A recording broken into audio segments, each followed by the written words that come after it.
Oranžīm! Sveiki, šodien es jums parādīšu vingrinājuma pleciem. Tas ir Hunter celšanas sāns. Šajā vingrinājumā pirmais jānoslājās tā stingri un varbūt krūtis mazliet uz āru, uz priekšu, un tad jāceļ hantels augšā. Šādā izaut tā, kad ceļ augšā.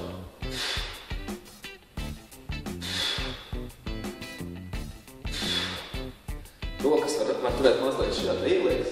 Viņas arī paliek visu vingrinājumu laiku tā, viņas arī paliek. Viņas neizmaina tā, kad tas ir augšā. Šādā teikt, viņas visu laiku paliek stingri vienā pozīcijā.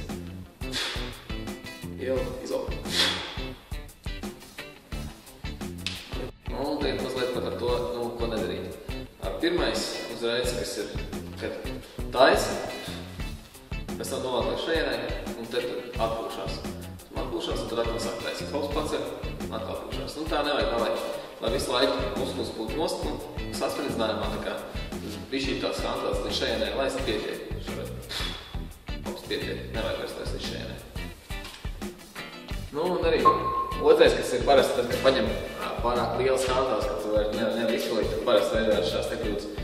Ir, kas arī, kad pieredzējuši arī sportisti taisa, tādos veidās arī lielām hantelām, bet ja tu esi iesācējis, tad labāk ar mazām, tu vari tikpat labi to efektu panākt arī ar mazām. Kad paņem pārāk liels, tad parasti gadās kaut kā šā te vai kaut kā sāk šūpoties, šo te kaut kā augšā vai nūri. Tas ir viens. Otrs ir sāc, tu vairs nevar noturēt, visu laiku to sākums vienā pozīcijā, sāc šā te taisīt. Tas jau sanāk, kad izjūt kāds cits vingrinājums. Arī darbojas, protams, plecs, bet sākumā nevajag ņemt tā. Tas ir īsumā viss par šo vingrinājumu. Ja tev patiks, spied like, abonē kanālu, un tad tiekamies nākamreiz.